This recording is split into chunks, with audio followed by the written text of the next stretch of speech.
ready? All right. Hi, folks. I'm putting on the lights. When the lights go down in this day. Okay. I hope everybody's having a good day. It's Tuesday. All day. And, just plugging away working on a bunch of stuff this morning. I thought I'd do... You know what I've been missing is some of the mixed media stuff that I would do over time. And so I thought I'd get into that a little bit today because I enjoy it. And, sometimes you get away from stuff. Yesterday's page was fun. Thank you for the suggestion from Jim. Jim L.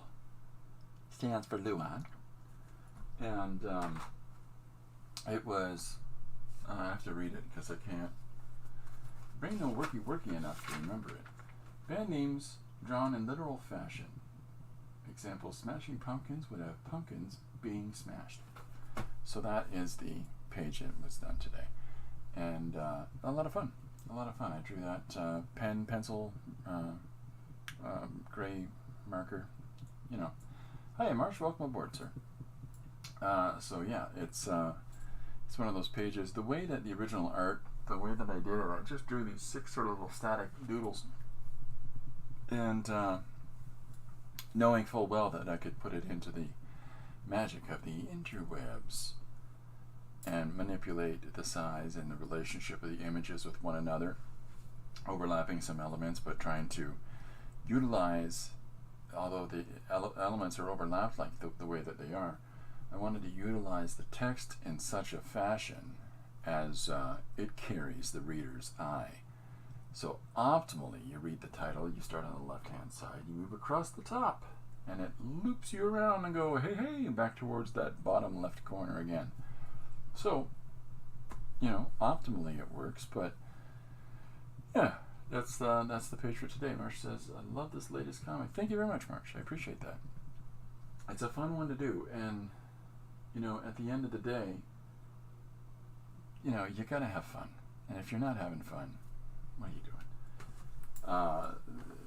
Moments that we get, these little pieces of time that we get to express something and to work out something should be cherished, really, because that's the greatest challenge that faces most creative people. It's not just the identifiable time to think about the things that they want to make. It's the identifiable time to make it. So this was a fun one. Now, today's suggestion that I have, let's see, I got the book out.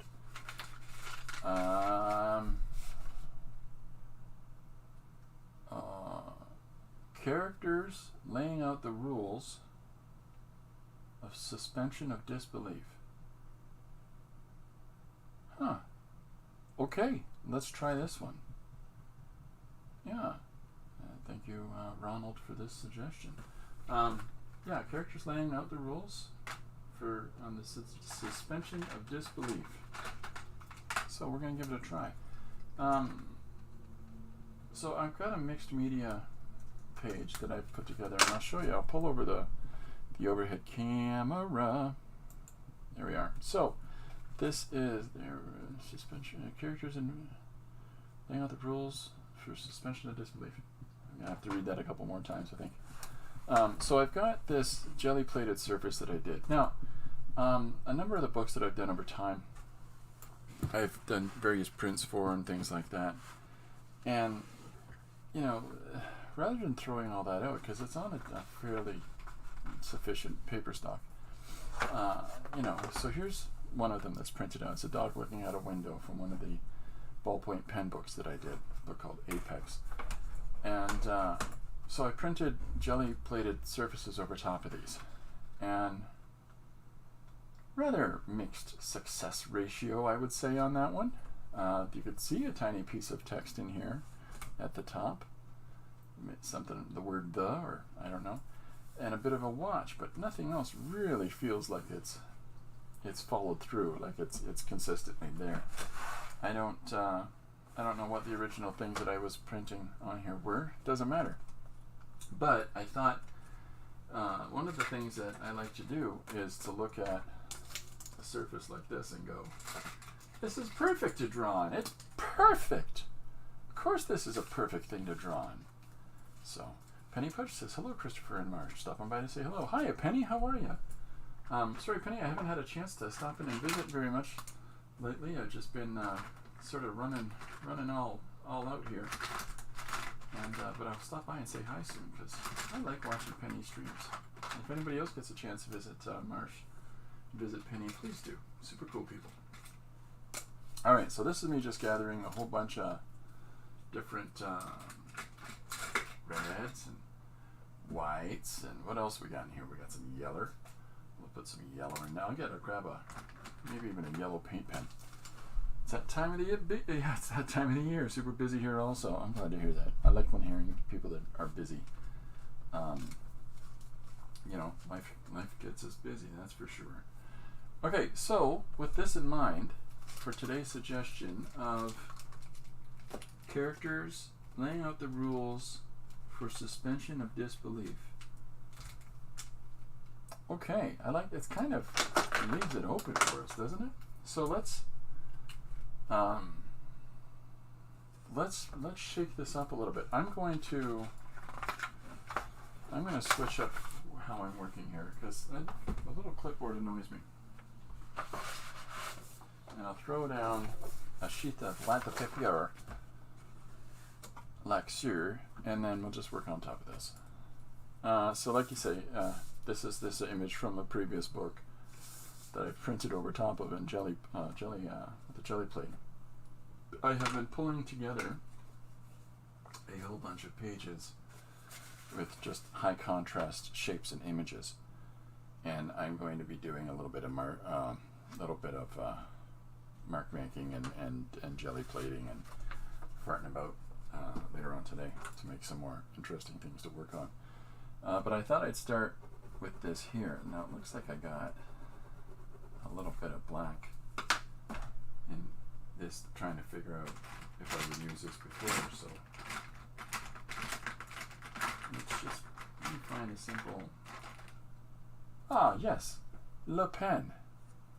I have found Le Pen. We shall use this, okay? So, I'm not entirely sure what's going to stick down on this surface here. But let's try a couple different things. Yeah, that stays. All right.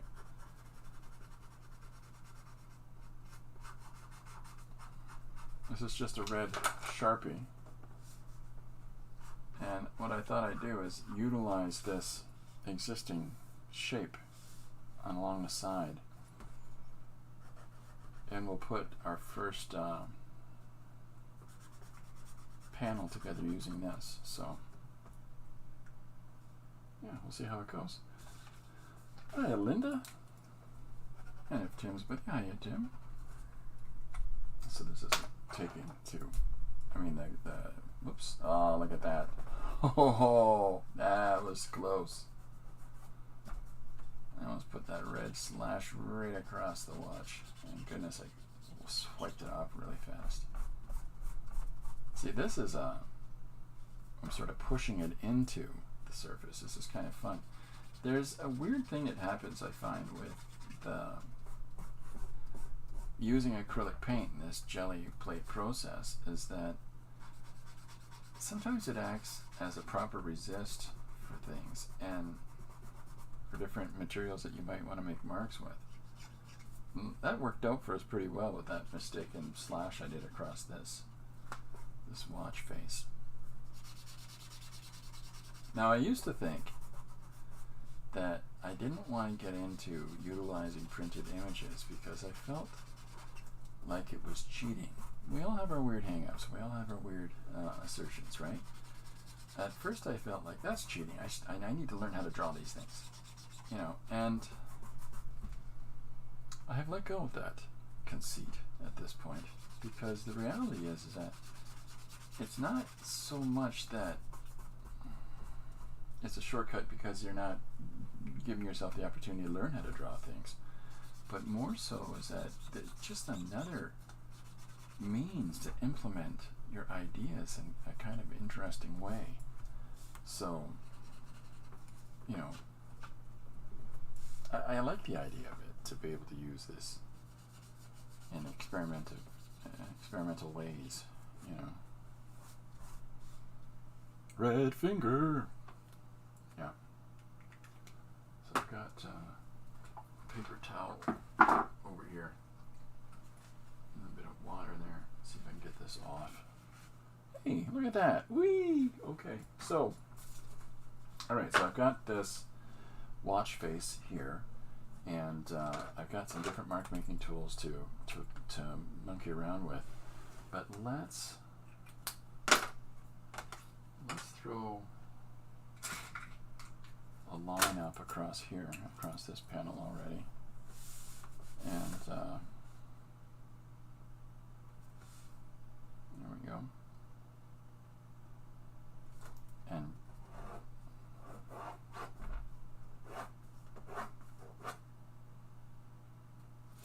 alright, so there's our first panel sort of divided up. I'll jump in on the zoom here. You can see some of this fun business that's going on underneath the surface. So you can see still a little bit of this letter TH from my unsuccessfully printed images. And I really can't tell you what any of the other things are that I tried to put down here. I really don't know. But it really doesn't matter. Except for the watch, right? The watch makes sense.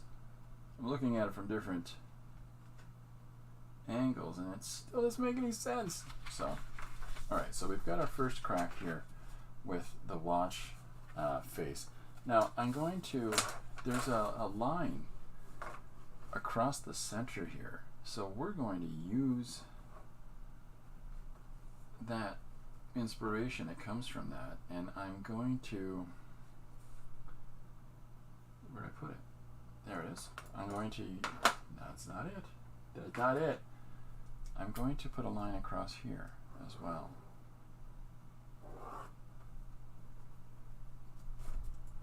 And I know that I broke this line and that I didn't follow it through into this central area. I know. Trust me. So this is a great way to divide up this page now. So I'm going to do these horizontal panels, and even though we've got this static image that is already on the page of this jelly plated watch surface, my intention of not using these lines all the way through this is to chop up this piece of imagery here and incorporate it, bleed it across the first two panels from the title panel, you know, that I'm going to use this as, into the next panel. And then I'm going to refer back to this narratively about timing, right? Because the suggestion is characters laying out the rules for suspension of disbelief, which is very open-ended, you know. The suggestion comes from Ronald. I didn't write down their last name. So we're going to use timing in the implementation of suspending people's disbelief. So there's our first panel. Our second panel, let's just get right into having our protagonist start laying out the rules, shall we?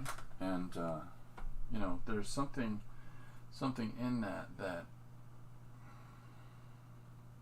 you know, I like the idea of laying out a plan. I like the idea of, all right, yo, here's how we're going to do it, you know.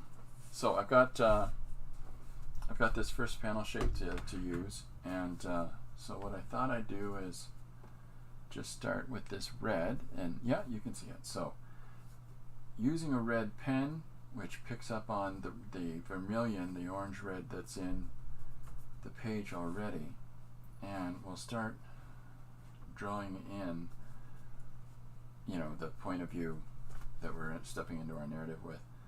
I wanted to try a different approach today and do a page primarily utilizing dialogue as opposed to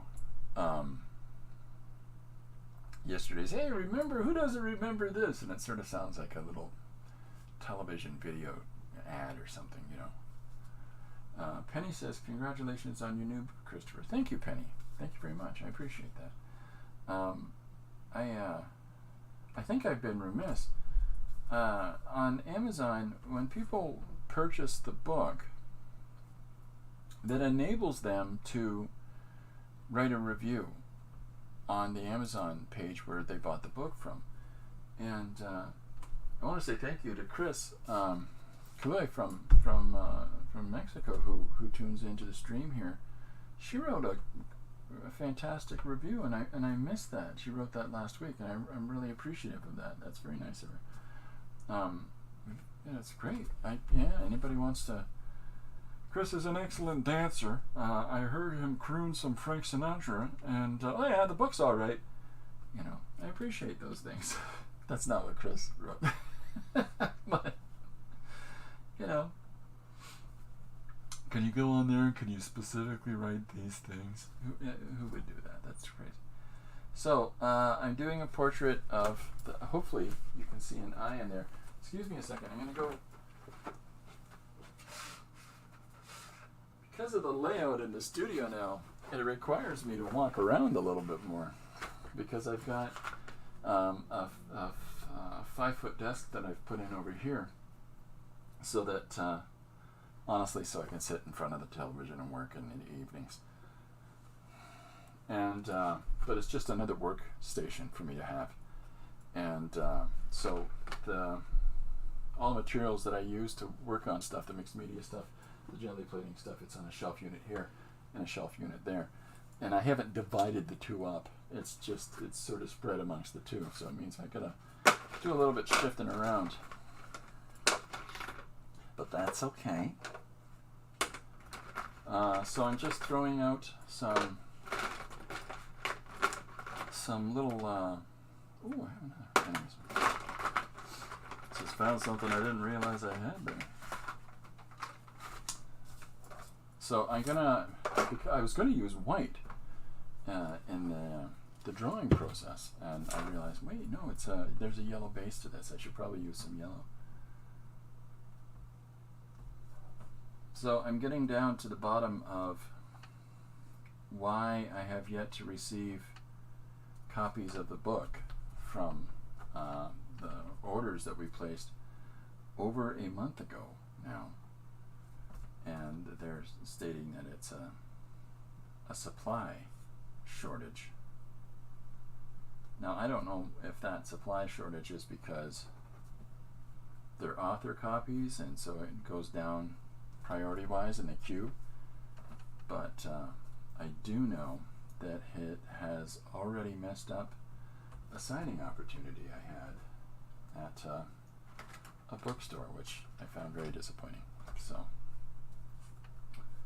So we're getting to the bottom of it now. But slow and sure, right? Was that slow and steady, full of grace, or wins the race, something? So I'm going to put our narrator in this panel as he's saying, okay, so here's what we're going to do. And I'm going to try to minimize the use of black. I know I've got it here already, but I'm going to try to minimize that and really play into this color field exploration that's already happening here because of the reds and the oranges and the yellows. So I'm just drawing in the person's face. And then we'll pull, as I'm putting some dark marks down, I'll be putting some light marks down as well, and we'll pull that face out of that background. So one of the really fun things that I like about drawing on top of a jelly plated image is all of this messy business, all of this stuff. I like that.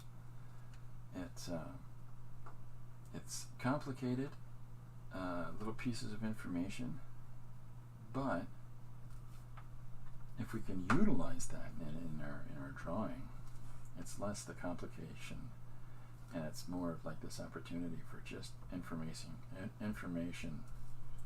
that's interesting within our drawing. So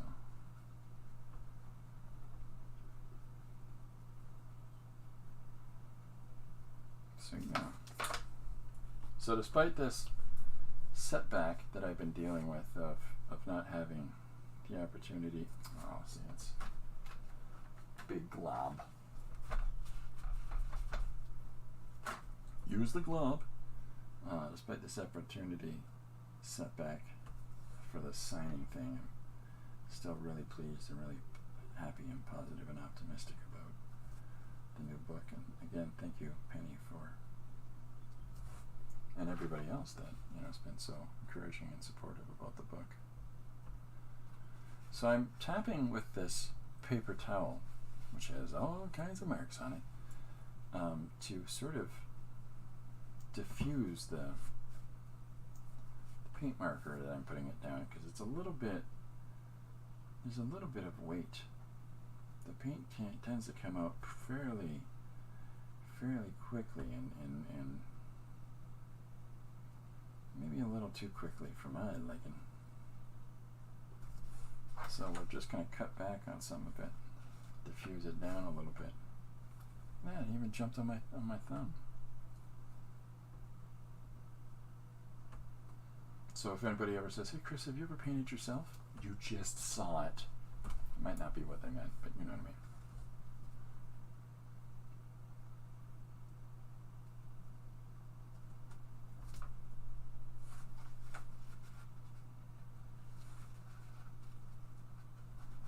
So I've got a few different colors, and but I'm just picking and poking, and hopefully you're starting to see that face come through here now.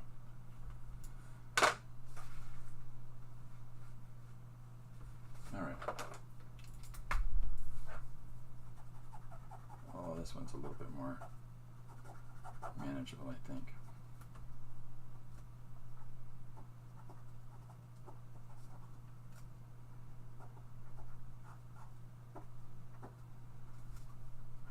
Slightly different value, but that's okay.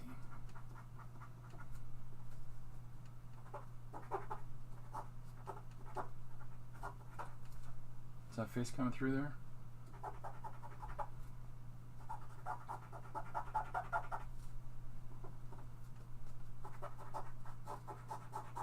So yeah, so I've got some things planned coming up. I've got some guests planned coming up.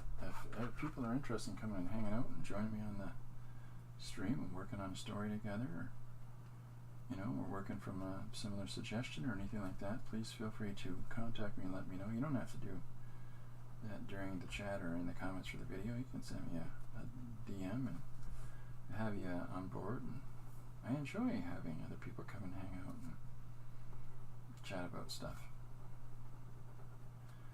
Okay, so hopefully you're starting to see this guy's face come through. I'm going to move his eye over.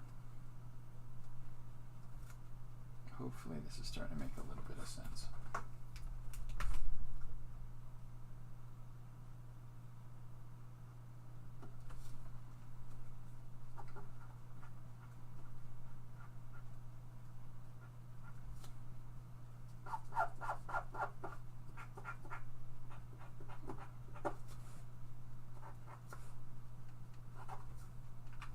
There he is, looking at the reader saying, "Hello, ladies."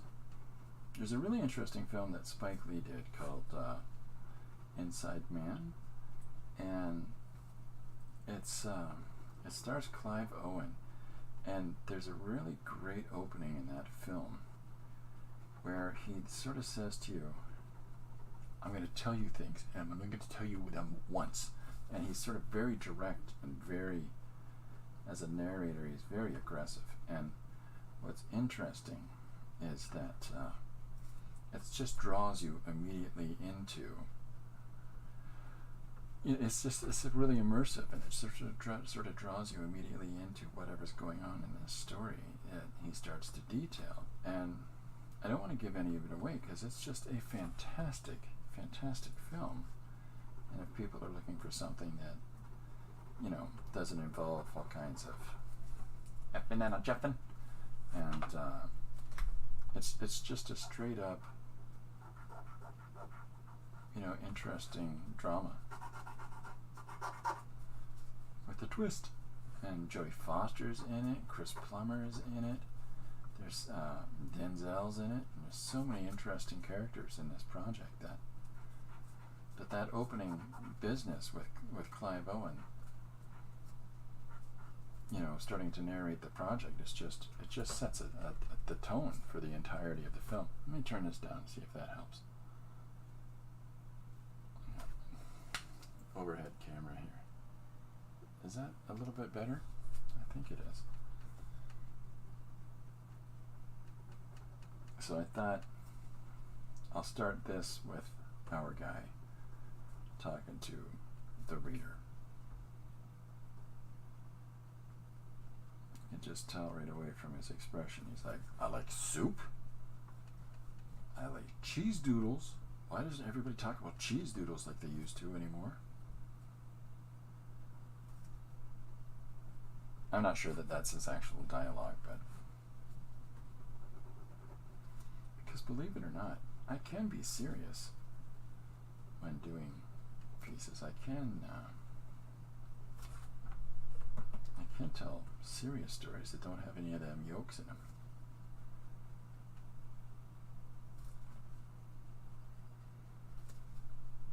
Just all the time. I like to switch the tone of things. And I really like to explore ideas. And you can see cycles in the one pages as I post them, depending upon the ideas that come in. So, okay, so here's the start of our face here. Now, a nice thing about using the paint markers is that as you layer them up, you can get more and more clear and brightly defined areas, little values in your drawing, so that you can get the sense of raised surface, like the high point in a cheek. Am I on the right side? Let's do the other side. The high point in a cheek and a forehead brow, depending on how it picks up on the light. You want that lighter value there. Marsh says, what's the name of the film again? Inside Man. Inside Man. Clive Owen, Denzel. The whole cast is phenomenal. And Chris Plummer, Jodie Foster. I think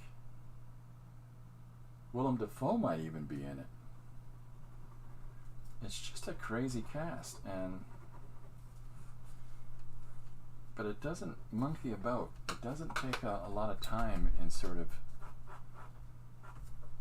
worrying about you, making you think that, oh, who's the cool person and what's the motivation. It just immediately steps into, here's who our characters are. Let's go. And I like something that hits the ground running. I like projects that just take us right inside of where we need to be going with this thing. There we go. So I'm just building up the space around them, and that's not to say that it's going to stay. Squeaky, squeaky, squeaky, squeaky. So, yeah, very good film. I know a lot of people, when they talk about Spike Lee, they talk about many of his other films, but for me, that's my favorite. That's my favorite film. It has a real David Mamet feel to it. I have to look up who wrote this. I'm a big fan of David Mamet's writing and his dialogue that he writes into his scripts. And this definitely has a Mamet vibe. I'm not sure who wrote it. Maybe it was even Spike. I'll have to look that up. But a good movie. A really good movie. Keeps you guessing. Keeps you on your feet. Trying to figure out, hey, what's going on in all this here drama? So with this illustration here for this first panel, I'm leaving a lot of space around the character here. A lot of space in this panel shape that I've started out with. And the reason for doing that is that it lets me, because again this page is really being told utilizing dialogue. In order to do that, we're going to need a little bit of space for that dialogue. So this is why I'm approaching it in the way that I am, by having the image up at the top. It allows me to put the text for the piece here, the title, and to immediately step us into the dialogue area here. So hopefully that will draw our reader's eye. I'm going to come back in and pick out a whole bunch of highlights. I might have to use some white. I might have to do it. We'll see. This yellow is pretty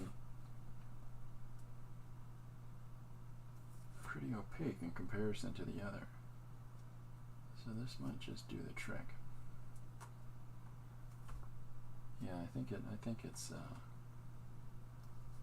little more solid.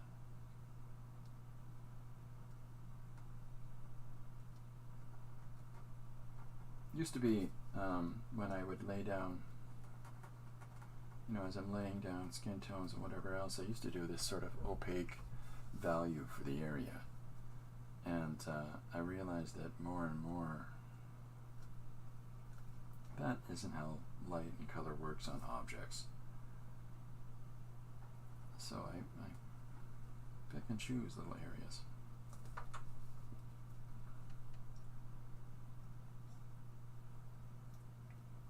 Where do I want the real draw, the real hit of the value to be, so that it puts the right emphasis and the right focus on the different shapes in our face, or the face of the individuals we're putting in our stories. Big, heavy contrast shadow does this wonderful emotional effect as we're utilizing that kind of a panel in our narrative. Big emphasis on this heavy drama moment, on this high contrast imagery and somebody talking from the shadows, but you can only use that so many times. So I like to shake it up, but at the same time I like to really control the lines and shape in the face. So hopefully this yellow that I'm using now is coming across, that it's really picking up as the light parts of the face, the light planes, the overcast, too bright face. Just thought I'd go the opposite way in this one. Here's the fun thing about that, in story, oftentimes when somebody is the protagonist, and the people are already going to be able to pick out sequentially which one would be the major exemption to this rule in popular comic application, but generally the protagonist is drawn illuminated and the antagonists are drawn in the shadows. And of course the one that defies that would be old Batman, sorry, because he's always in the shadows. But if you've been here before, you know that I don't think he's a hero. So it's that gritty aesthetic that blends in with the night, and he says it's I think it also fits his personality, because I don't think he is necessarily a heroic character. I think that he attempts to do heroic acts, but we all have the capacity for good and bad. So, okay, so I'm coming in here now, and I'm picking out some of the light areas here before the red, as opposed to following the light areas after the red color is here. So I'm just doing it a little bit backwards in case you're wondering, what's he doing now? What's he doing in there?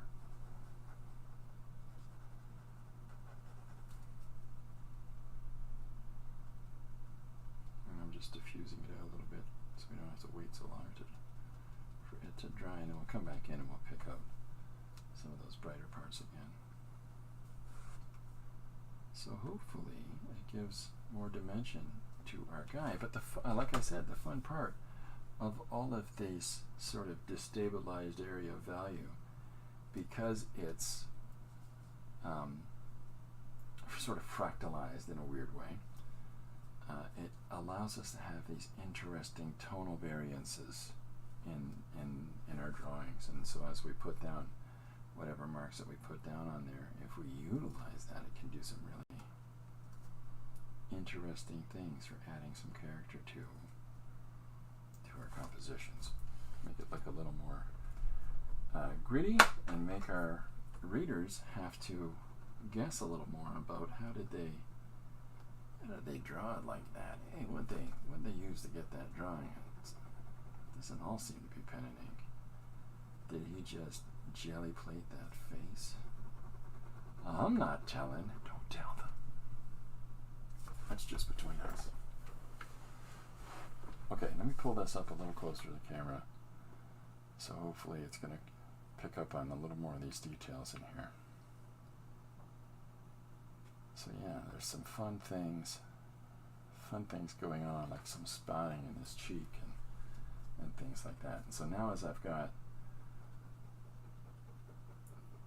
this is dried a little bit so that I can work into it, I'm going to play with the values in the neck area and push these back. Push them down a little bit.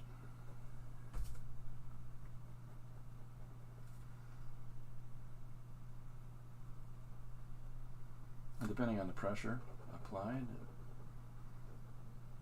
it affects the opacity of the area. The density of the marks you're making affect the opacity of the area. But because I'm not just using a solid color, hopefully there's enough translucence in there that it picks up some of the background and some of the strange things that are going on in here. So like this, where I'm going over with the red, but the jelly plated marks still keep popping through here. There, you can see it at that angle there.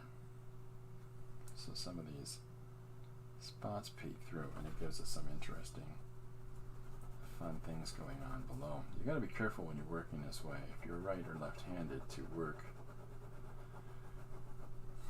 in such a way, and you're putting down your finished art, so that you're not going to smudge out all the things that you've been drawing. Putting a light hatch here, because I got a plan here, a little idea of how I'm going to blend one into the next. And then now's about a good time to figure out where the edge of this panel is. Don't you think?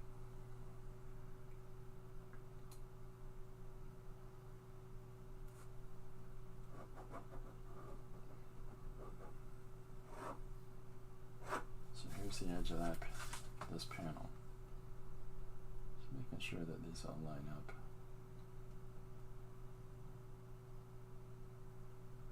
Not entirely. There's a slightly different angle on the frame as it's laid on the page.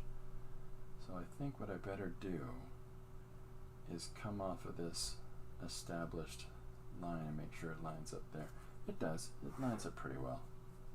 Okay, we're all right. We're okay, everybody. Deep breaths, folks. Deep breaths, everyone.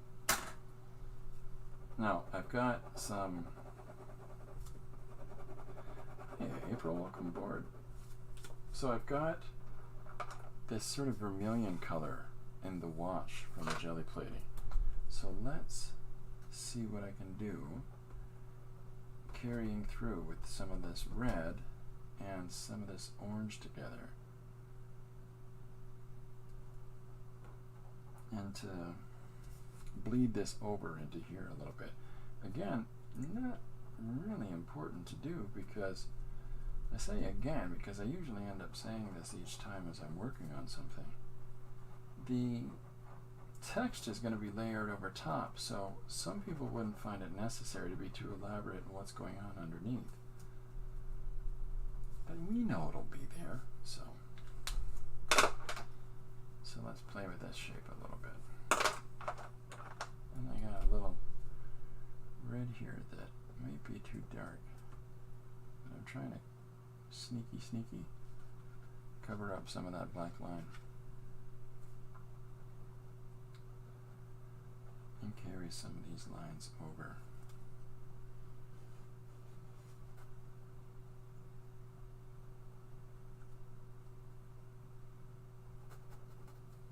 It's just math, really kind of figuring out where those lines really are there.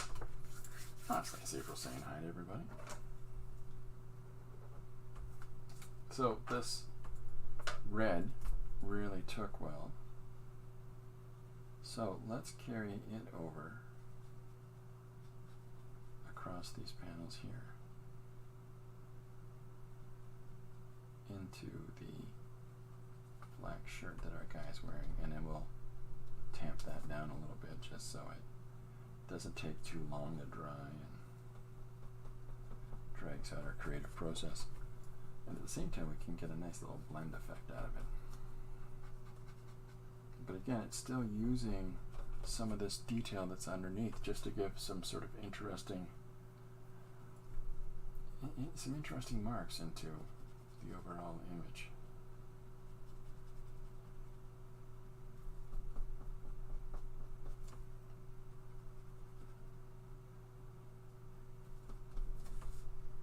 That's kind of fun, huh? I think it's fun. A little more onto our watch here. We'll see a little more clearly defined shape to this panel. So I think I'm going to have to use a little bit of black in here to push back some of this composition that's underneath. I think I'm going to have to do it. So here's our first panel come together. I'm going to jump up in here and put some emphasis points in with this really deep red up above as well. Not so much that it becomes too overpowering. I like some of the fun lines that are happening up here, so I don't want to interfere with those too much.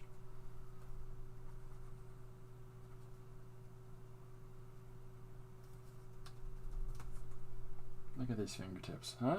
Huh? This is why you can't take me to dinner right afterwards.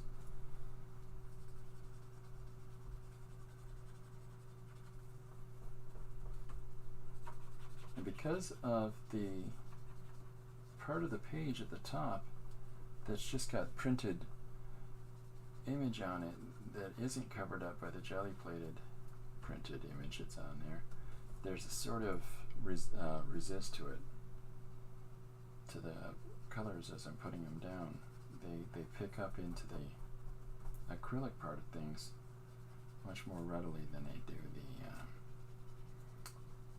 the machine printed inks that are on the original print image that I'm doing the plating and then the drawing on top of. So let me turn this off altogether, one of these lights, and see if it's beneficial. You don't need to see my face so much. But I'm trying to take the glare down a little bit. I think that's a little bit better. Okay, so we'll a couple little emphasis points inside the face, a little dark line, a little dark mark inside the eyes, and underneath the nose a little bit, in the lips there. Not big solid lines, but just emphasis points to move your eye around in the drawing. It's a weird sort of, we can hide things, marks within our marks, in order to actually control a little bit more about where the viewer's eye is going. Why? I'll tell you why. Because we're cheeky. We're cheeky. We're very, very cheeky, folks.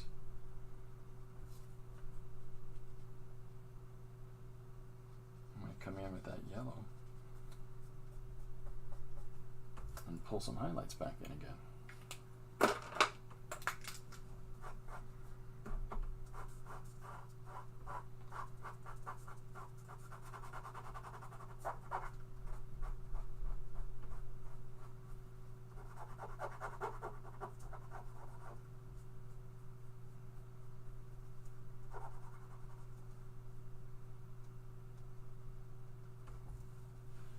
I like to blend things this way.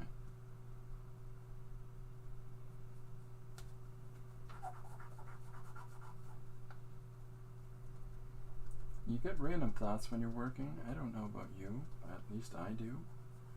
Is that as I'm doing stuff and that you're sort of in the zone creatively, sometimes your mind just wanders a little bit. And I started thinking about my wife and I went to a place called St. Mary's that's near the city that we live in. And it has this really, this eclectic main street with some real artsy there's a pottery studio on the main street, and there's a craft place on the main street. And I was just thinking about those places. It's like, I often talk about the craft hive in St. Thomas, and I really enjoy going to this place because it has this local aesthetic to it. And I would prefer to go to places like that or Bijan's than I would go to big chain art stores, because their own personal interests are going to affect the materials that they pick up for the shop in a lot of these instances.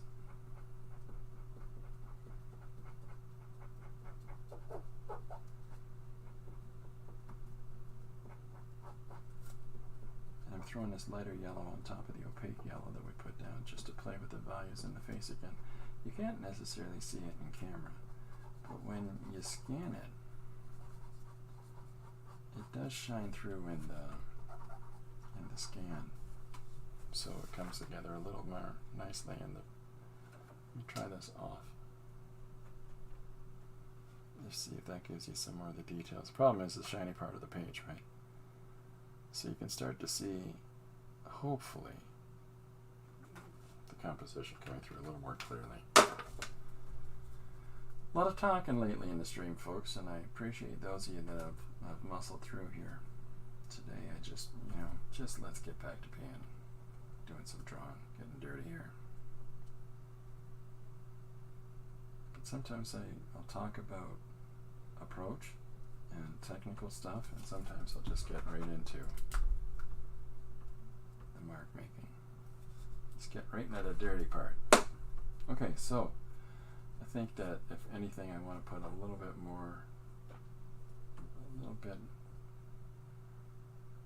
few more marks is what I think I'm getting to define our guy's face just a little more on the side. Really subtle things. And then we'll move right into the next panel. But he gets to start detailing the plan. Hiya, Chris. Chris, I was just saying I missed that you put that review on the book. Because I didn't really see it until last night, and boy am I ever thankful. Thank you. I appreciate it very much.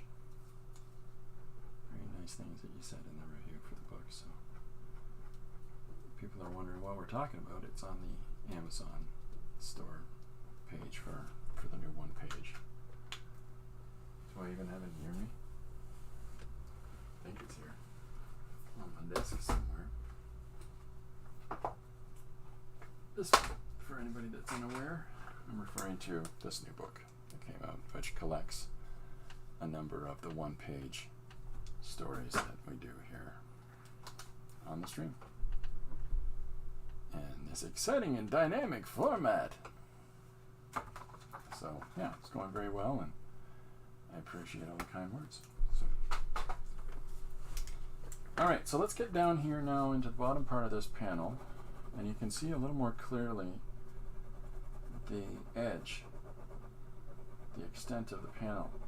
And I talked already about, I'm going over with red now some of this orange that I laid down, which is working as a good base to more readily define this volume of.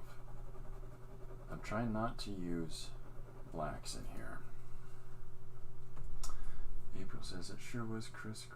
Great job. Yeah, that was a great review. I really, boy, very appreciative of that. I'm going to come in here with this orange and try to take out some of this black border mark that I penned in very quickly. We'll see if this pushes that out. And maybe I'll do the same with some of these pre-existing. I thought I would use black on this page earlier. Let's take some of those out. I'm going over it with a paint marker, an orange one, to pick up on the vermilion color that I've done some of this jelly plating with, which is an orange and a red mix. So that's pulled some of that back. And maybe I'll put a little more of that in here to tone down some of this pre-existing image that was on the paper before I started the jelly plating. It's an image of a dog looking out of a window as the cornfield in the distance of this farm was lighting up like it was nobody's business. And that's from the book Apex that I've shown here on the stream before. Maybe I'll show it tomorrow. Now next Monday here in London, we have our comic jam coming up. And I'm in conversation with the fellas right now for the comic convention that's coming up here in London in September. We've got Kevin Eastman, co-creator of the Teenage Mutant Ninja Turtles, coming to town here, as well as Bill Plimpton, an absolutely brilliant independent animator from the United States there. He'll be coming to town and talking about animation. And so there's a bunch of things that are going to be happening. So I'm in the process of working on all this, doing all this work stuff in my day as well. But I'll be talking about some things coming up from that. I think I'm going to see if Bill would be interested in coming on the stream and talking about what he does here. I'm going to reach out to him and ask him that. So we have our good friend Jim that get him to come by again at some time. It's tricky because people are doing their day jobs when I'm doing the stream here, and I appreciate and respect everybody's time. She says, I had some errands in the early morning, so I came in late. I appreciate you stopping in there, good friend. We got to get Chris back on the stream here before she gets back to her next semester. So I'm trying to bump out some of these different colors and images that are down here. I'll try to zoom in a little bit more. How's that? And just get this camera clicked on here. Give me a sec here, folks, and we'll get things happening. There we go. Can't actually see where the camera's at. Okay, so now you can see a little more of this detail. Thank you to Christopher remembering it. Oh yeah, I can zoom in. Boy, oh boy. When my boyish features go. Made for that. So I'm coming in now with the yellow, and I'm picking out some details here to continue these patterns in the watch band and put those back in. And just carrying this over and completing this composition into bleeding into this first panel. And so it's sort of our title panel now through the lower part of what's in it. It's just bringing us right over, and the carriage of this value and the carriage of this information will take us right over into this first panel. Hello, my fine forced friends, says Mr. Jim Lewin. I was just talking about you, Jim. Troublemaker. Gonna have to get you to come and visit on the stream soon. Paul Pate will be joining us in July. We'll be talking about Paul's new book, his third book that's come out. If people have had a chance, please go check it out. His Detective Perez books. He's just completed his third. So it's very exciting news. I really enjoy those books. I picked up a copy of third. I've got the three of them now. It's a real body of work. Linda says, love the detail in the watch. Okay, so the watch is the only successful part of the jelly plated image that came through.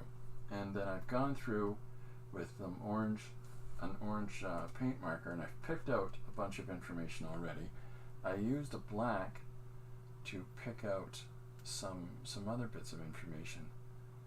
But now I'm trying to pick that black back out again, because I feel like I don't necessarily want the black in the overall composition, so I'm pushing it back right now with the different paint markers, so that we can focus more on the value system that we have here, the underlying blue tones that are in the previously printed image on this page, and then we're emphasizing the vermilion, the orange, and the red, and the yellow as we continue on. Now I've dropped some white here and there in here, and we'll end up leaving some of that, or we won't. We'll see how it goes.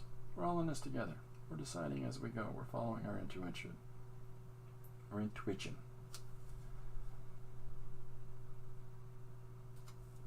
we are. So hopefully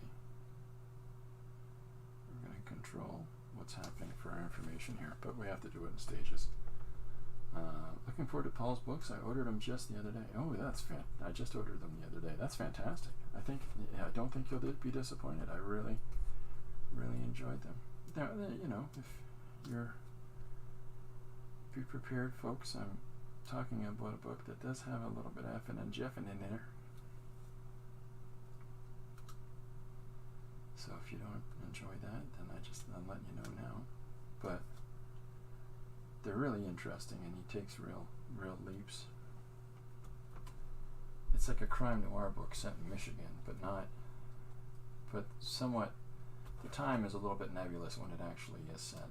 I know that Paul has in mind some time setting for it, but because of the aesthetic of the book and a lot of the different things that take place within it, I find that the time is fluid of when things actually take place in this.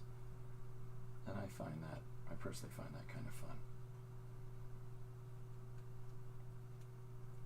Maybe 70s, but at the same time, maybe 60s, maybe 80s.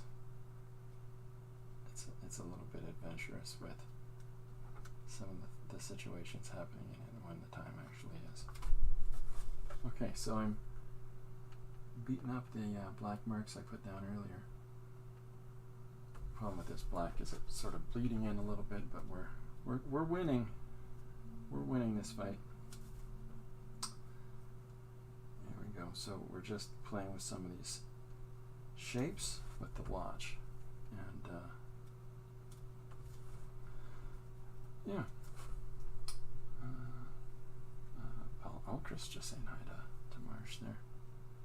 Marsh, are you working on your new sketch project that you were talking about? You were talking about, I think it was either a sketchbook idea.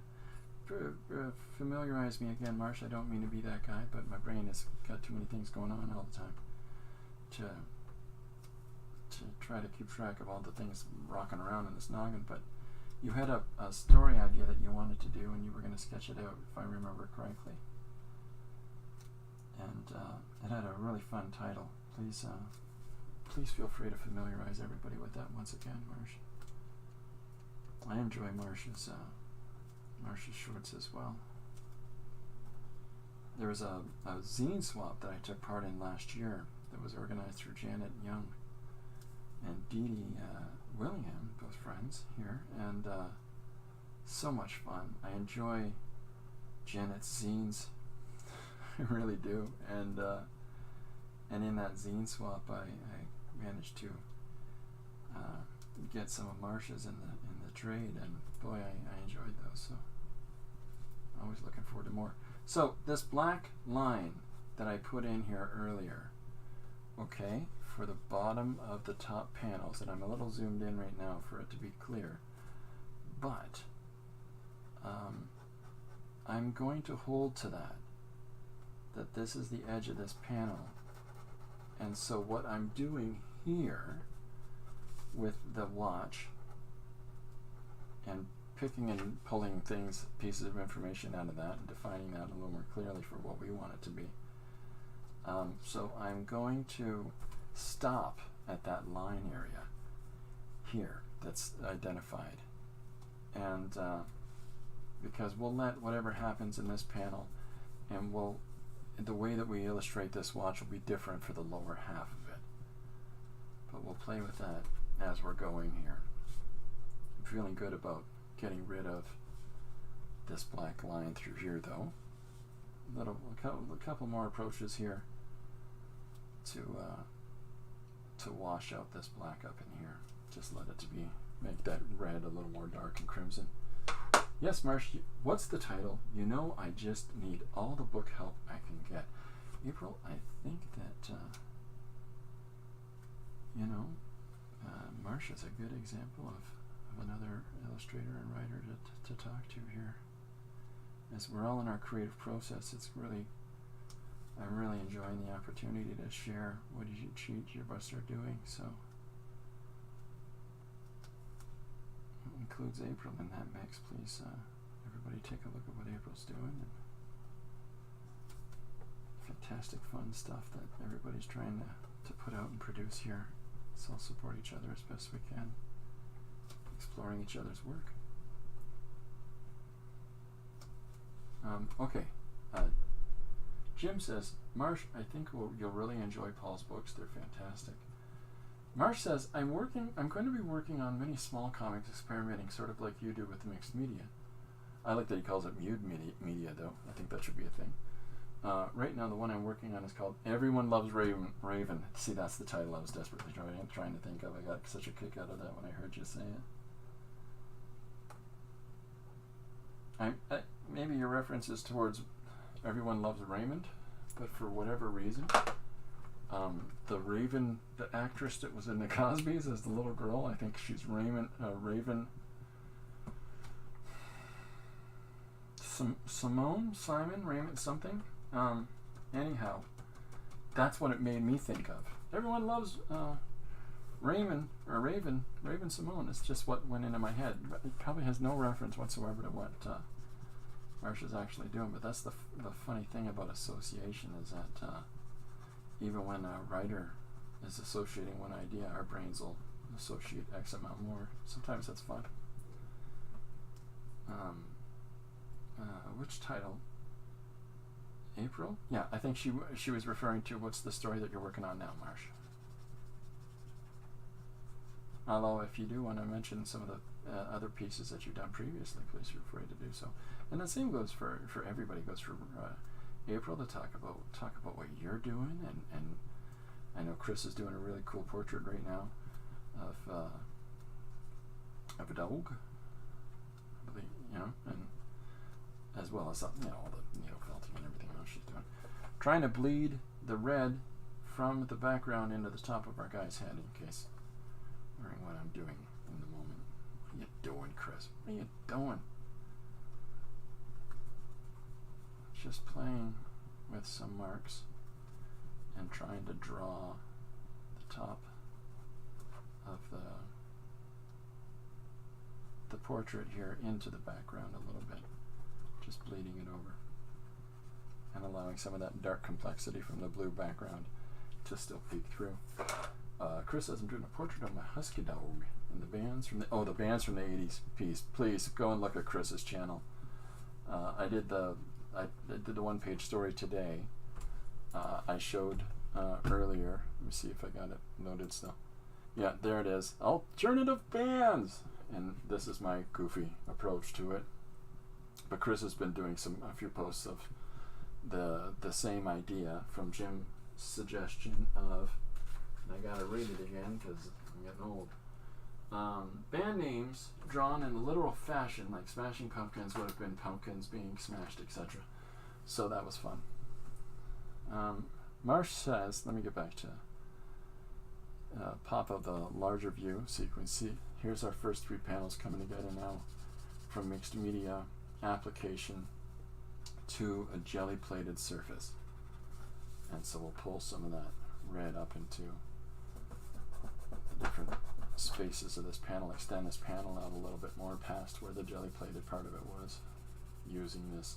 This is a Faber-Castell brush pen that I'm using. I've had these for some years now, probably 5 years maybe, and boy, these guys last a long time, and they've got some real body to them, some real shape. I've got a white piece of cardstock underneath, and whatever smudge goes over the edge here, I'm going to just use that anyways. As I extend out this panel a little more, just give ourselves a little more space, and at the same time allow all this fun detail. I'll pop in on this. We'll zoom in here a little bit. I like this business that comes through from the jelly plated surface that's down on there before, and I don't want to lose that. I don't know about you if you're working in this sort of way in an illustration or composition. I want that to come through. I like these happy accidents, these friendly little interactions between the surface itself and the marks that we put on it. So just wide shot that one more time. So this is, let me use a divider. So I'll use the book. Let's bring out the book. So here is our first couple of panels coming together here. There we go. So there's our first couple of panels, and that watch that was jelly plated, I've been building that up and adding more to it and moving it across into this second panel in order to unify what's here, title, what we're talking about here, and then a dialogue will step right across this image into this panel as it's coming from this guy. That's my plan so far. Let's see. We have a raven's nest here at work, so I was using that plus the sitcom title as a jumping off point. That's great. I love that. That's what it's all about, right? Drawing our inspiration from all over the place. Chris says, my images are on Instagram. Yes, please go do go check those out. Oh, and Marsh called Jim sweet. I know it's what you said about Paul's book that he's referring to, but I'm just silly. Also, I've been meaning to message you about hopping on a stream. It's just been flooded with the busyness lately. Marsh, anytime, buddy. Anytime you're interested, let me know. Anybody that wants to be on the stream, let me know. I love interacting with other creative people, and let's talk about your processes, because if that helps other people discover some avenue that will assist them in whatever they're working on, myself included, why not share that, right? Anytime, though, Marsh, please. April says, I make junk journals, and they're very cool. Tell funny stories generally, try to have a good time. If you go, check out the very first Freaky Friday. It's funny. Excellent. We'll do so. Please, anybody that's in the stream or watching this video, please do so. Check out April's. April, can you tell people about where you're at? Are you on Instagram? Are you Facebook? And we'll get that posted there. Okay, so I'm going to zoom back in. So now that we've got this part of things coming together, I am going to draw down. Chris says interaction is always nice. Oh yeah. And I don't know if you were here at the time, Chris, I mentioned about we can get you back on before your next term starts. So I'm going to add one little bit of this darker value, this sort of crimson tone that's in the Faber-Castell, and we're gonna just drop a little more of that darker value into here. And so ideally at this point now, the dog looking out the window is largely diffused and taken out of our image. Really, what is on the start of the paper, like this television set, is going to disappear. The rest of this chair, most of it's gone for the top part of it, but we'll take out the rest of the chair as we go. But some of these fun lines, like the curtain shapes, you won't realize they're curtain shapes, but they're just fun little bits of complexity that go into the composition that's on top. And so I have about 5 of these same surface images that I printed on that I've just jelly plated on in this sort of loose and open fashion. And I don't care about that because the intention is that to remove as much of it as I choose to as we go. And so that's part of the fun. Okay, so we've got this watch here. Chris says to start classes next week on Wednesday, June 5th, 9 a.m. to 2 p.m. Well, let me know what day this week or early next week if one of those works for you, Chris. We'll get our friend Chris back on here to talk shop. I like art that includes potatoes. That's not Chris talking, that's how I talk. Jim says, Chris, thank you publicly for the wonderful voiceover you did for me. It's golden, a true Homer. There we go. Right out of the park there, Paul. Thank you, man. Hey, thank you. That was a lot of fun. I haven't had a chance. I just saw my email this morning that you've sent me something. Jim also wrote a theme song for the stream that I'm going to be adding into it very soon. He's going to send me a download of it, and man, so cool. And again, thank you so much, man. I appreciate that. Anything that we can do creatively to help each other on the process is always golden, folks. But it's very nice of you to say, Jim. Did a bowling commercial for Jim for his new film that he's working on. It's really good. Everything I've seen of it is really good, and I'm really looking forward to that finished project. I have to get ways and means for people to watch that, Jim, more available. Jim's going to put it into some of the film festivals and stuff. So if people know of film festivals near them that he might be able to apply to, let's let Jim know that, folks. Because those are the opportunities, honestly, that artists need. Chris says I'm free rest of the week. What day is it? Tuesday. How about Thursday? What about Thursday, Chris? So again, April, if you want to talk about your junk journaling and as well, we could get you to come on and hang out here too one of these days. Okay, so I'm taking this red and I'm picking some little marks. Whoops, I'm sorry, I did that off panel. Penny says, I keep losing interest, so forgive me for not responding. I always enjoy watching you, Chris. Penny, you're always welcome. Penny, you're welcome to come and jump in and join us here too. I really appreciate when we have the opportunity, each of us, to interact with each other on their streams, and I always love the chance to be on other streams and chat with them there and chat about what they're doing and whatever madness I'm up to at the moment. Okay, so I'm bending the value as we move around the dial on the watch and deepening the tone out as we go this way to sort of imply the contour of the watch. So hopefully this makes a little more sense than down below. And I think I'm going to end up having to do something with this dark black that's in here. I wanted to get rid of it, but it's being really stubborn. So we'll keep working at it. Thursday. Chris will be joining us on Thursday. That sounds good. All right. We've had some good storms here. And I know that it's made some of the things I feel like in the last couple streams a little bit glitchy, but hopefully that's all managed at this point. Penny says, I'll do that soon. Christopher, I always like promoting other channels. I agree, we all need to share our creativity. That's very nice. Me too, Miss Penny. What's up with that today? If it's not internet, it's work calls. Don't these people know we're busy watching Runciman? Yeah, come on, everybody.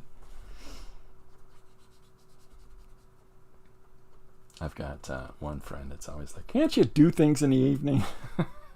I'm like, I'm sorry. I'll try. I'm doing my best. Yeah. All right. So, last couple of bits of business here. Gonna put a little bit of orange right there, right in there, just right in the pocket. Here we are. So, okay. So now before I continue on across, so the idea for this today's suggestion comes from Ronald, and it's characters laying out the rules for a suspension of disbelief, which is a really interesting kind of abstract suggestion. Thank you, Ronald. But characters laying out the rules for suspension of disbelief. So it's like they're plotting out a way to do a big scam on people, make them think one thing's happening, and that I can't believe that happened. So some kind of magical thing to transpire, but we got them to start to lay out the plan in our first two panels, and it's all about the timing. So we're using the symbolic watch to represent that. I kind of see Macaulay Culkin in that drawing. Oh, that's kind of fun. I mean, what? Yeah. So I look just like him. So let's continue on with this watch motif here, but let's change in order to differentiate this half of the image and to give a little bit of separation. There's going to be some continuity that moves across, but we want to differentiate this panel shape somewhat from this panel shape. And so I think that one of the ways that we can do that is to focus more on a different underlying value. So let's leap a little bit more into the orange and the yellow than any of the red peeking through as much, and see where that takes us. So I'm just picking out some of this darker values from the image that was already on the surface before I did the jelly plating. I'm going to push these back a little bit, and we'll push into the black line that I put down for the extent of the border. We're going to manipulate that a little bit, and I'm going to come over top of this orange, because it's not the right orange, it's a vermilion that's the jelly plated color, and it's a very clear orange for the paint marker. So we're going to add a little bit of a red over top of that and pick that back out again. I think I will do some tiny emphasis points throughout the whole thing, because I really couldn't get rid of the black. Do that soon. Yeah, I'd love to have everybody come and interact. And I looked at scheduling a bunch of interviews and appearances and stuff about the new book, and I was a little bit disheartened with this whole not receiving my all the copies that I've ordered of my own book, because of whatever nonsense that is going on. I would hope that in the Amazon supply chain, that if one printer is having paper issues or whatever it is, they would just switch you over to a different one, than us being at the prey of somebody who's maybe not managing whatever they're doing or having themselves an issue at the time. At the very least, the most important thing for me, though, is that when people order a copy for themselves online, that they're getting it. So my whole bundle of books that I've ordered, they'll wait. It'll all happen eventually. I just missed out on some signing opportunities, that's all. So I gotta say to him, I want 1,000 free copies. And that'll work. That could work. Maybe. It's like when you go in the bank and say, I'd like a free $1 million. One day that'll happen. The bank will go, oh, well, I'm sorry, here, let me get you some cash. Let's get you all set up in there. Is this enough? Would you like some more? All right, so I'm picking out with the yellow now over top of the orange and completing some of these little pieces of information so that that orange just becomes another value, like another just orangey value that's just sort of grounded into everything overall, and maybe people won't even know it was ever there in the first place.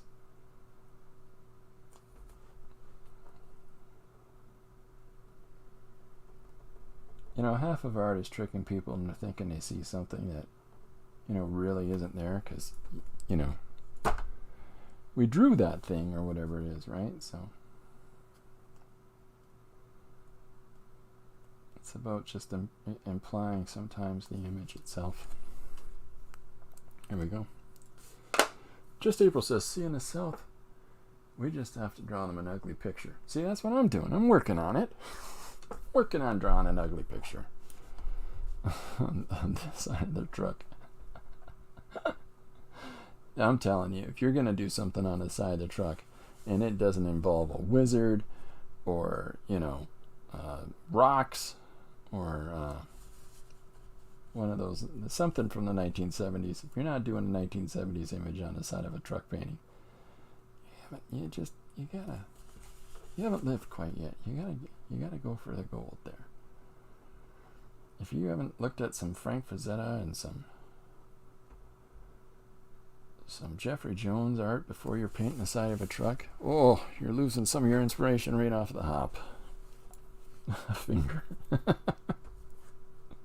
Just paint a finger on the side of a truck. Well, who's that? Oh, that's the finger people driving by. I don't want to know. Let's go. Come on. Go get ourselves a burger and a sarsaparilla.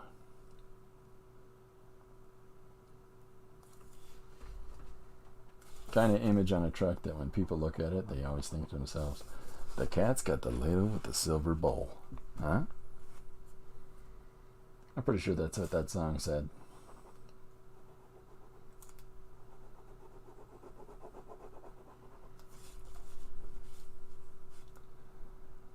You know that one song by Dog Johnson or whatever his name is there? I'm doing this just to drive Cat Stevens fans crazy, by the way. Oh, I'm a devil. I'm a stinker. Okay, so I'm using this ballpoint pen red as opposed to the deeper, sort of a crimson value that's in the Faber-Castell. Now the Fudenosuke red that I have is very similar in tone to this, whereas the red, there is a lighter approach to it, a lighter mark that's being made, and so it doesn't feel as prominent, but it is a fun value to use to define some more of this detail in here that we want to build up.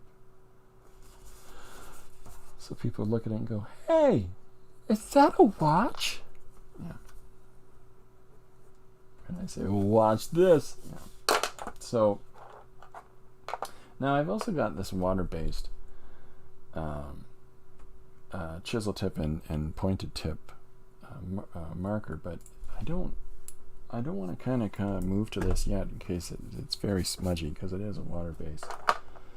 So I'm going to help to do this divisional line here by putting some good old-fashioned yeller on this side, and then we'll spread that out through there and build it up. We'll build it up a little bit as we go, but just want to have some fun with this yellow, incorporating some of the sort of friscollated, fractalized value of the jelly plated material that's underneath. And just play. See, here's the coming at it a little more opaquely over top. Take that darker tone out of there. But at the same time, I'm leaving a really thin line of it around the watch this. And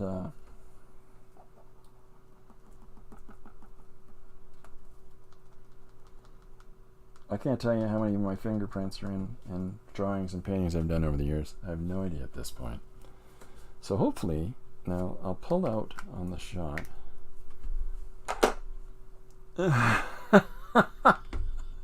Marsh. I'll write it down. I might not get to it for a while because I just did a page about your shadow, but that's brilliant. That's good fun. What if Macaulay Culkin was my shadow self? Now there's a program on YouTube called the Red Letter Media. It's a bunch of fellas, and they have Macaulay Culkin on somewhat, intermittently throughout the program. Every few months they'll have him visit and be a guest host on it with them, and he's actually kind of a really cool guy. He's a really genuine person, and he enjoys hanging out with these guys in Milwaukee. I find that so refreshing, because so many of these Hollywood types, especially Hollywood youths as they grow up, they're different, and he just seems to be a fairly decent dude. Excellent. Yeah, I got it down. I got it in the book, Marsh. There it is. Right there. Well, I'm not in camera. Look at that. Right there. At the bottom. Wrote it in red. No, I've picked the wrong camera. So, let me...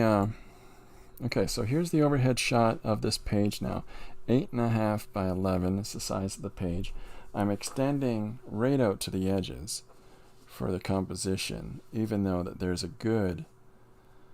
3/4 of an inch white line area around a couple of these edges here. Well, we're just going to fill them right in. So April says, Marsh, I like that one. I do too. I think that's great. I like it's an opportunity for me to include Marsh in a story too. I like that. Anybody who wants to be in a one-page story that I'm working on, they themselves. I just need an image of you. I'd love to include you. I did one with Linda of Tim in the page, but because I didn't have an image of Tim, I didn't incorporate Tim's face into it, but I tried to still have Tim Star on the page there. It's all about going to get some shoes from another dimension. Shoe people. It got weird. I'm sorry. It always gets weird with me. You gotta have fun and chase a story down the direction it's telling you you're going. That was definitely one I did that with. Okay, so I'm just gonna put in a few more of these little pieces of detail for the watch. But hopefully, the reason I'm showing it as an overhead image now is that hopefully I'm maintaining some sort of interactive similarity in the approach with the way that the portrait incorporates some of these sort of destabilized volumes of color, and with the same with the watch, and even in the areas that I've pushed out into that weren't initially, because the watch ended like about here, but we're just filling in the whole value of the watch. But by doing the yellow in the background down in this panel as opposed to the red base in that one is enough, hopefully, for the reader to separate the composition so that as they're reading it and they're following the text leads them around and not just a visual element. Although the visual element of the recurring watch from this half and then this half, it's a unified thing overall. So, and I'm not putting the yellow into this panel yet because I'll decide what to do with that as I get down there in the story. Anecdote: there are no ice bags in the city, not even one, and we're close to 95 Fahrenheit now. Oh my gosh. What about ice trays for your refrigerator? Do you have a freezer in your refrigerator? If you do, just take receptacles, whatever you can, and put a small rime of water along the bottom of those, maybe 1 centimeter deep, 2 centimeters deep, and put those in your freezer and make your own ice cubes for you to put inside of water, and put that in front of a fan and have that fan oscillate the air so that it spreads cool air around there. Tim recognized himself. By my, I mean you. Oh, me? What if Macaulay Culkin is my shadow self? Oh no! I'm more likely the guy that gets hit with a paint can, or my top of my head on fire. I'm more of a Joe Pesci. I'll change that. Meaning me. Yeah, I'd rather do you, Marge. That's fun. I changed it in the book. I wrote it down like that. Alright, so I'm just going to continue along the top here. So I've got 4 trays I'll be making today. If you've got Tupperware units as well, or don't use glass, but if you've got Tupperware, like any plastic receptacles, that you can use those too, right? And just when you crack it out, so you have a flat plate of whatever the shape of the receptacle is. But those are all viable things to use, and it's sort of a use whatever you can in that sort of instance. I hate the heat so much, folks. I know I'm wearing a toque and it's warm weather, but I'm also in an air-conditioned house in a basement with a fan on. So, but I hate the heat so much. I've figured out all these different sort of practical approaches to keep cool for the years, as I grew up very limited means, and so you gotta learn all these tricks as you go. All right, so we define the eyes. I'm gonna zoom in a little bit more again. Okay, so here is our first panel with the watch. You can't quite get it all in there. Well, I'll pull back on the zoom for a moment. So here's our first and second panel, including the watch image. And here's where he starts to break it down. And so I think I'll do another image of him conversing, and then I might do a shot that jumps over to the people he's conversing to. But if I put another image of him talking here, it allows me to extend not only the time sense in the composition, the duration of him talking, because we've got numerous panels, but at the same time, sorry, that would be numerous panels like this for you, but at the same time, I can get more text in there, which again extends the duration of time spent on this person speaking, but allows us so much more opportunity to put more dialogue in there to structure out their plan, so that when I put another panel in here, which is where his cohort, again, I haven't figured out who they are yet. We're doing this as we go. But I can put his cohort there going, so you mean we're all dressed as bunnies? Or whatever they're going to say. Although I'm leaning towards the bunny thing now. That's such a good idea, bunnies. Nobody will stop people dressed as bunnies. I was reading a funny book. It was in this one book I'm reading. The suggestion in the superhero world was that the earliest supervillains that were robbing banks did so in flagrante delicto. They didn't wear an awful lot as they robbed the banks, and no one would try to stop them or capture them, because nobody wants to get engaged with these fully exposed men. I always thought that's kind of fun and yet dumb at the same time, as I promise you, there's always going to be somebody that'll tackle that guy anyways, but it's a fun notion. So maybe, the bank robbers being dressed up as bunny rabbits isn't such a leap. Susanna, how you doing? Susanna says, nice t-shirt color. I like red. It's very complimentary to what I myself am wearing today, the red and the green. Actually, there's a lot of green that comes through in the page itself, because the base image on it was a blue, and I jelly plated over a image that the base is yellow. It's sort of made this sort of subdued kind of greens happening in the surface. And so by drawing with the red and allowing these dark peaks to pop through, it's sort of there's this immersiveness that sort of brings that green in there. So I'm playing with that just a tiny little bit. All right, so let's do another view of our character here talking, and we'll get him to continue with his elocution, his laying out of the plan. And the suggestion that I'm working from for those that are joining in is characters laying out the rules for a suspension of disbelief.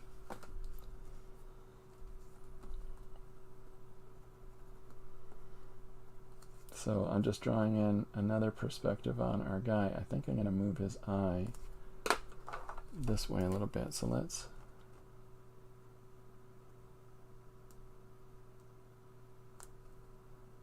So hopefully you're able to see. Oh, that's where he's putting the eyeball. I'll zoom in. I'm sorry. I am zoomed in. We'll use our zoom tool to bring it a little bit closer. There we go. So this is the eye I'm drawing in now, and the schnoz and everything else. I got all the paint on my fingertips at this point because of my whole smudging thing as I go. Ridiculous. Okay, so we gotta have that same sweep in the hair, and we gotta have the same shape of the hair as it comes up to the ears and where the placement of the ears are. So we'll figure this out first. And then as I put down, you know, the black or the red line art in this context, I'll put down the light value as well. So we'll do the push and pull of application here as I normally do.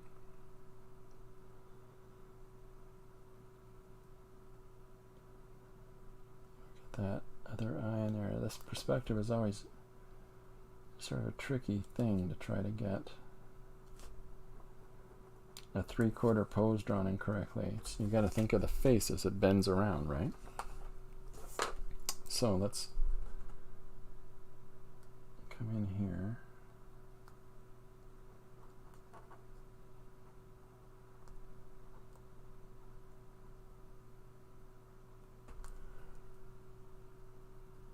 Alright, and then we'll throw up some lines there into the hair.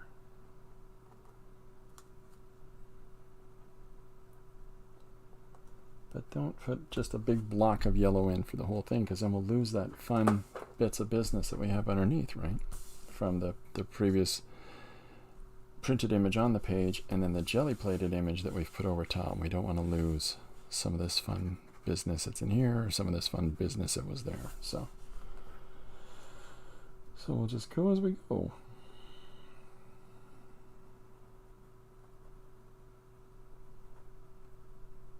So there is the edge of his nose. I wanted to figure that out.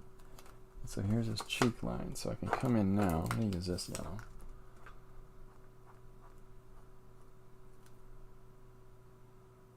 Diffuse that out a little bit. Fingerprints. Well, we'll know who did my drawings in the future. They just gotta look for my fingerprint in it, I guess.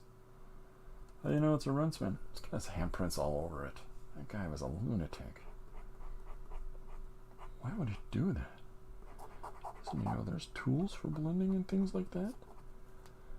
Yeah. Like I said.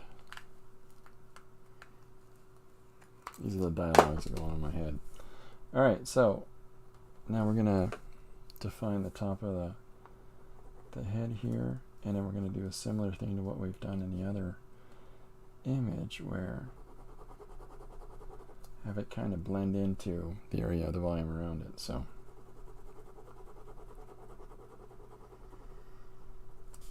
I had a fun time recording stuff for Jim for his new film project for Jim Luan. He's working on a film called The Full Fungus, and if you get an opportunity to go on YouTube and check out the trailer for it, it's impressive.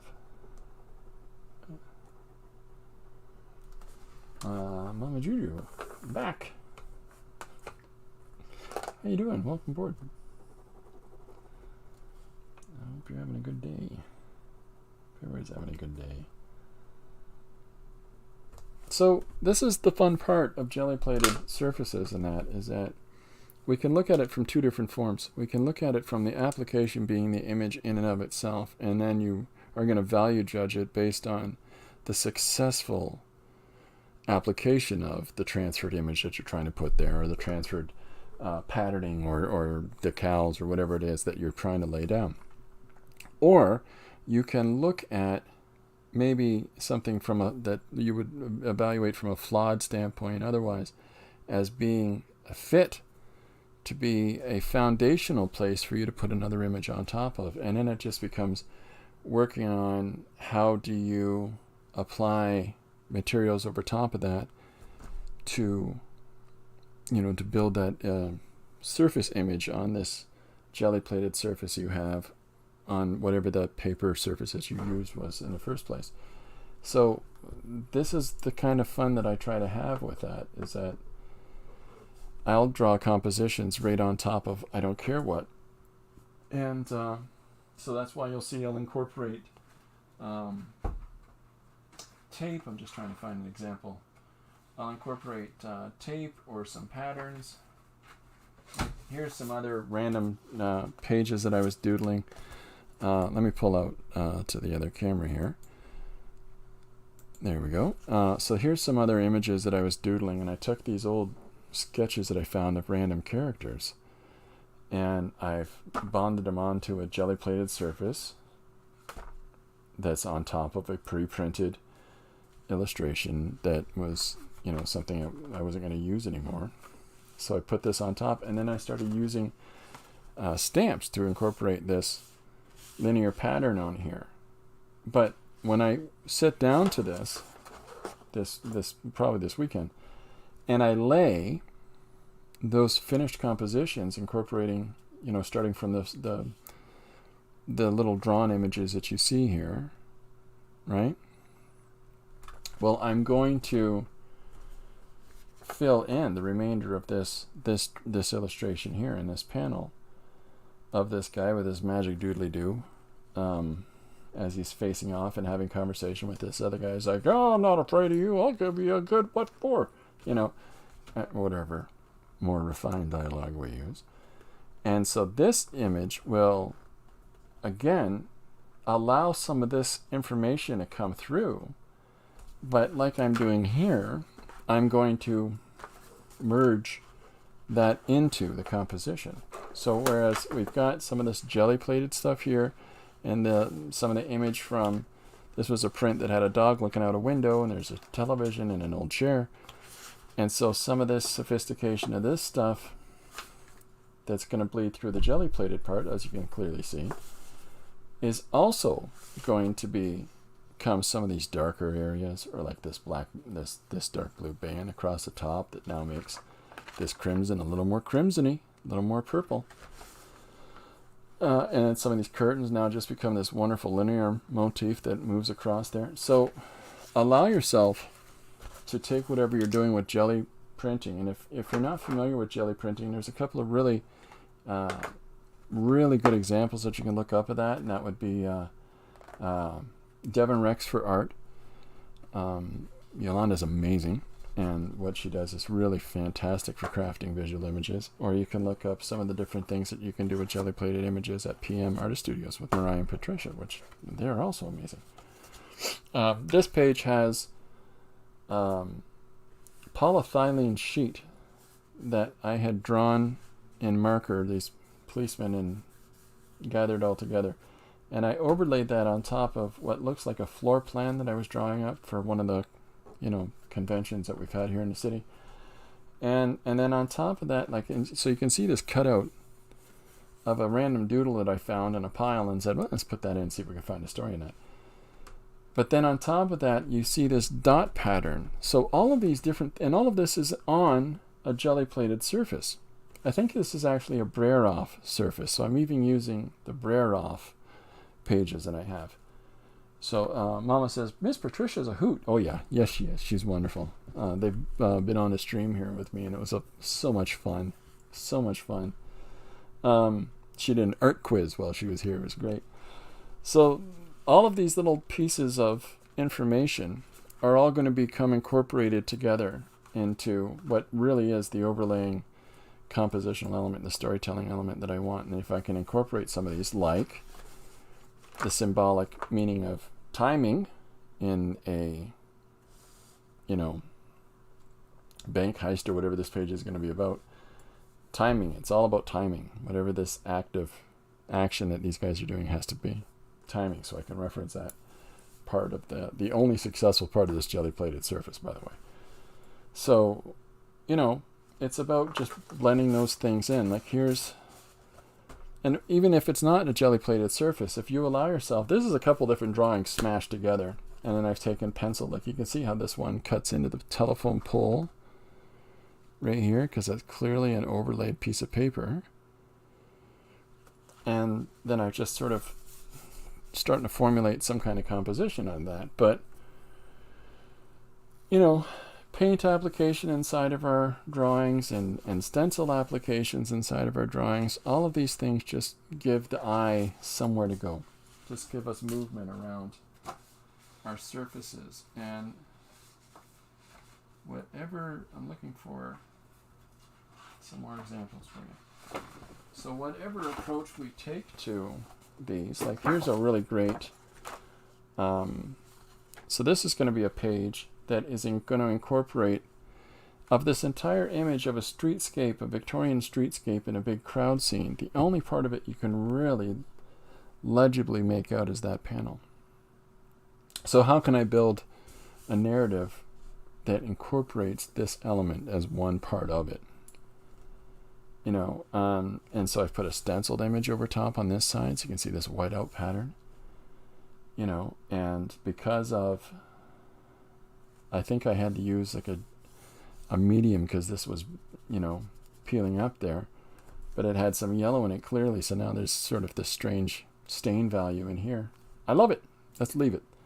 So, and then here's another surface where the only thing that came through in the jelly plating was dual or double life, or whatever the word is. This is how I made it out, was be double, D-U-B-L, because spelling is good. And Liffey, or no, L-I-F-E, life. So Chris says a good ghost story could be done here. Oh yeah, that's a great idea. But here's masking tape. Here is a stamp from a stamp swap with what looks like actual stamps from mail. There's a piece of tissue paper here. This is just a bunch of circular patterns and scribbles throughout. And that's a great surface to start doing a drawing on.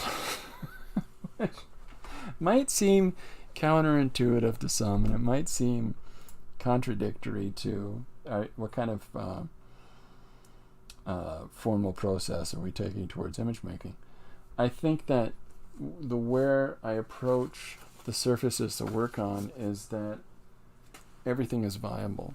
You can do, you could draw a story on top of wallpaper and pull your story out from that complex background and incorporate some of those creative elements that are within the wallpaper patterns into your compositions. Maybe it's wallpaper in the back of the room the person's talking in.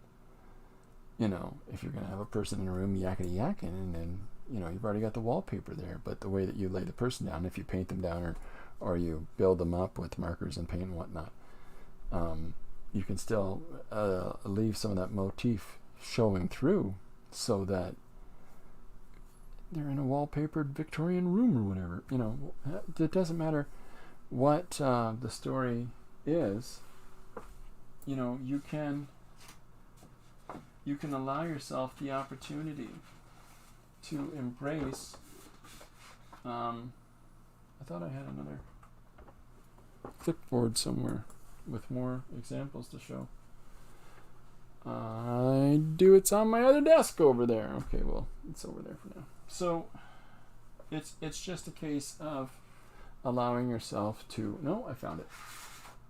To pursue whatever avenues that you're given. So this one is again, that's the same. See the blue line here? It's another one of these old prints being utilized. So here's some jelly plated images on top. The last time I did a jelly plate that had a car in it, my first response was to flip the page over and turn the car into a spaceship because of the suggestion that I was given that I was trying to illustrate that day, and it had something to do with a spaceship. So I made a spaceship using this rough pieces of information of what is actually a car. You know, you can see an unsuccessful printing of another crowd scene here that we can now define whatever we want out of this. You know, the only successful part of this jelly plated surface is it looks like a couple of fellas with bicycles. I think that's what that is. Two dudes and their bikes. But we can also take patterns and magazine pieces and pieces of tissue and build up. There's no difference between this buildup of surface and this buildup of surface, even though this is jelly plated and this is a collage of magazine cutouts, because both of them have the same inherent value of just elaborate complexity in the base image that we're going to put on top, our work on top of. So, you know, same. Here's all this jelly plating process really gave me is one of two things. You can see some dots from a stencil, and the way that it was unsuccessful actually defined some linear panels for me to apply a story to. So it's preset panels. That car ship was a fun one, says Mama. And oh yeah, the car spaceship, yeah. That, you know, so these things are fun, and this is another Brer off this surface here, and you know, so whatever we have kicking around in our studios and whatever might be not necessarily considered to be the objective, like if you're doing jelly plating and you have Brer off paper on the side, save it. Because in my estimation, you can do just as many things with that as you do with the jelly plated surface. Now, does the more abstract surface to work on, if it does anything, it forces you to put more images on yourself. And you know, you can do that with stickers, or you can do that with drawing, or you can do that with painting, or whatever it is. The nice thing about jelly plated images is that you can pick and choose the high contrast images that you use to put down on your plate to subsequently put down on your printed surface, and it calls less upon you to draw the things yourself. So there is benefits to that, but in all honesty, play. What you know, this is playing, and trusting in ourselves to put together the image. I got a couple of, I can show you a couple from the new book of jelly plated surfaces that I used to build up an image on. Believe it or not, there's not. Okay, so this is one. This is a jelly plated surface that I drew on. And I'll get the lens to zoom in a little more. And so this is this sort of random beige pattern with this modeling of this black unsuccessful print. And what I turn this into is The Best Show for Big Birds Bar None, which is a story about, for whatever reason, this emu is an astronaut on this ship, and he wants to watch cartoons. So, just a silly story. Chris says, I like the whales. Which one's the whale? Oh, this one. Yeah, this isn't jelly plated though. This is just drawing in white on a dark or no, it's mixed media. There's pencil and there's pen. I always do the thing along the side so you can see what the original surface looks like. If all else fails, tear it up and make collage. Yeah, you can do that too. Incorporate those elements into whatever it is that you're working on. Okay, so this page is called Onions, and this page is, I'm going to block some of that high contrast light. So this is a Brayer-off page, and so on the side where you can see the original surface, you can see all the texture and the surface itself, this granulated color. And so when I apply on top of that with the inks and the ballpoint pen and the white Gelli Roll pen and build the image on top, I can incorporate some of this, this destabilized values into now smoke or whatever else it is, right? And so that's a kind of fun thing that we can take advantage of. So this is one flat jelly plated image that I drew all of this on, about onions sort of like Attack of the Killer Tomatoes, is the attack of onions. Okay, here's one more. This is the suggestion for this page was use letters versus numbers as characters.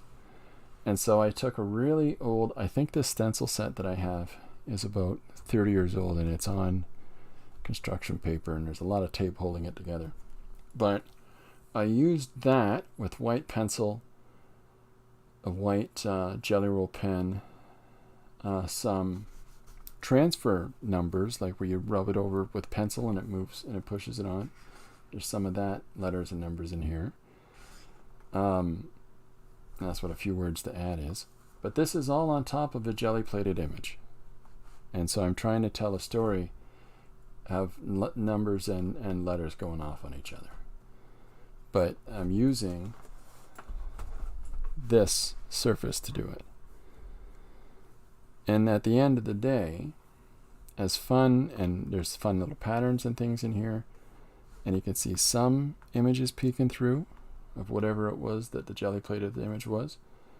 But at the end of the day, it gives us all of these fun colors in the background. Do they have any intrinsic meaning? No. But what they do is give us this more interesting, tonality to the page. And ideally what people are looking at is our story and reading our story. In the beginning there was the letter A, and then this group says in the beginning there was the number 1. And the letters say, "What he just say? Hey!" And 1, 2, 3 says, "You got a problem there, pal?" Silly business. But that's in the new book. So, yeah, play, have fun, do your thing. And I'd love to see, what people are doing. And if anybody else is trying this approach to things and using whatever their jelly image, like this jelly plated image, I think was probably printed this way. And, it doesn't matter. It just doesn't matter, because it's whatever I choose to do with the finished image that's on top, that all of these elements blend inside of. And they just add to the thing I really want you to focus on is this guy telling you about the plan to steal all the prizes out of the Cracker Jack boxes before they can put them in at the factory. Or whatever random idea I come up in the moment as I'm putting the text on. So, All right. Listen, thank you very much, everybody that's come and hung out. It's we're about 2 hours in, and I got to get a couple things done here in the studio. But thank you very much for everybody coming out. I'll be back tomorrow at 2 p.m. If not earlier. I might pop in a little bit earlier tomorrow. But so thank you very much for everybody who came and hung out, and all the ideas and the suggestions that people are sharing for ideas for pages for me to illustrate and to write. But I highly advocate people try this out. Play with if you're doing jelly plating. If you're not doing jelly plating and aren't familiar with it, once again, check out Devin Rex for Art, and check out PM Artist Studio on YouTube. Both channels, the ladies that are there are just phenomenal in the visual image making and the craft making that they can apply themselves to. So, yeah. Thursday, Chris Kalu is gonna join me in the studio. We're gonna talk about some stuff, and anybody else that feels like being a guest on the stream and coming and hanging out and making some one-page stories together, please let me know. In the meantime, I'll see you tomorrow. Thanks very much, everyone. Bye for now.